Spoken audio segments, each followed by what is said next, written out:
कांता, कांता क्या हुआ? तू रो क्यों रही है?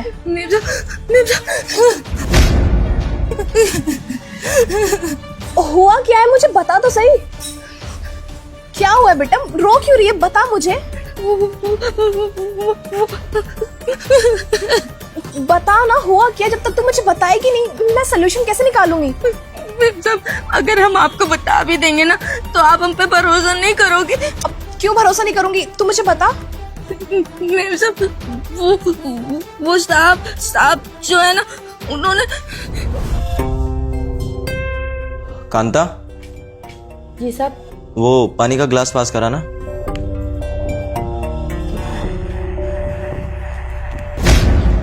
अरे कांता, तू मुझसे इतना डरती क्यों है? मुझसे डरने की जरूरत नहीं है।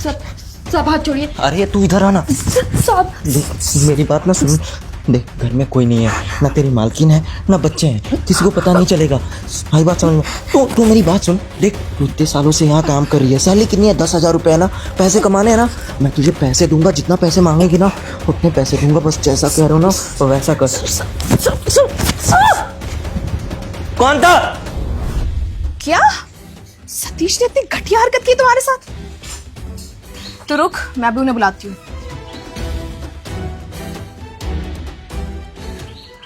हेलो। हेलो, हाँ बेबी। सतीश कहाँ हो तुम? मैं घर के बाहर ही हूँ, जल्दी बाहर आओ। अरे तुम आ गई तो अंदर आओ ना, बाहर क्यों बुला मैंने रही? बोला ना बाहर आओ। अच्छा ठीक है, मैं आता हूँ।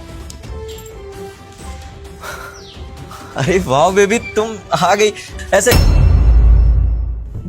गेट पे क्यों बुलाया तुमने मुझे? सतीश, क्या मैं जान सकती हूँ कि कांता क्यों रो रही है? मुझे क्या पता ये क्यों रो रही है। क्या हुआ, क्यों रो रही है ये? क्या हुआ कांता?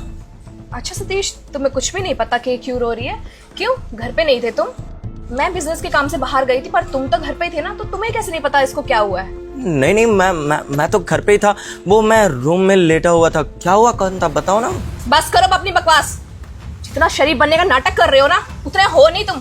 सब बता दिया कांता ने मुझे। कितनी घटिया हरकत की है तुमने इसके साथ। अरे शर्म आती है मुझे तुम्हें अपना पति कहते हुए भी। ये तुमसे कितनी छोटी है, हमारे घर में काम करती है क्योंकि उसकी माँ नहीं है इस दुनिया में, अपने घर में हाथ बटाती है, इसलिए काम कर रही है हमारे घर में। और तुम होके उसका फायदा उठा रहे हो, उसकी मजबूरी का। शर्म नहीं आती तुम्हें? बेबी क्या क्या क्या बोल रही हो तुम? कुछ समझ आ रहा है? कुछ भी बोले जा रही हो।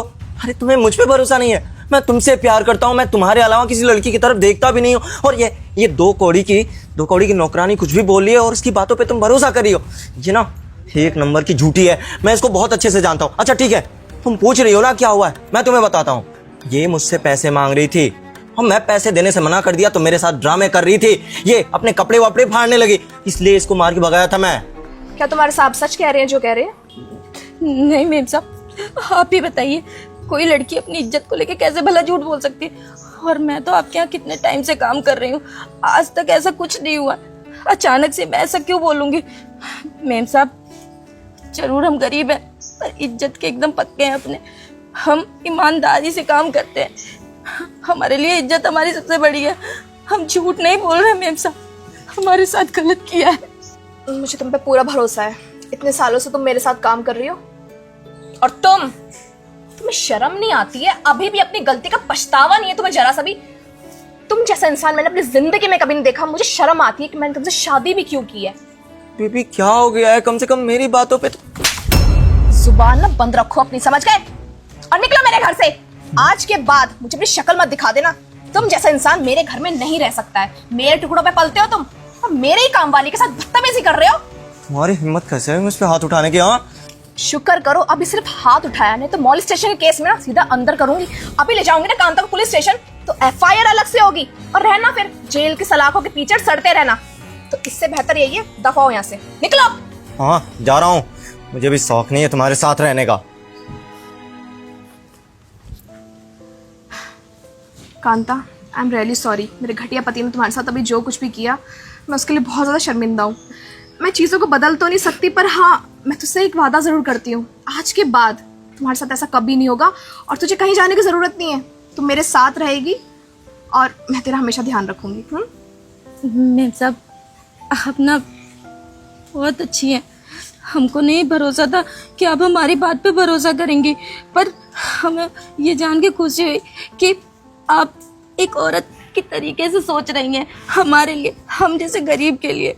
हमें भगवान की तरह हम मानते हैं आपको मेम साहब। आज आपने हमारी इज्जत के लिए आवाज उठाई, वरना हमारी आवाज कहीं दब जाती।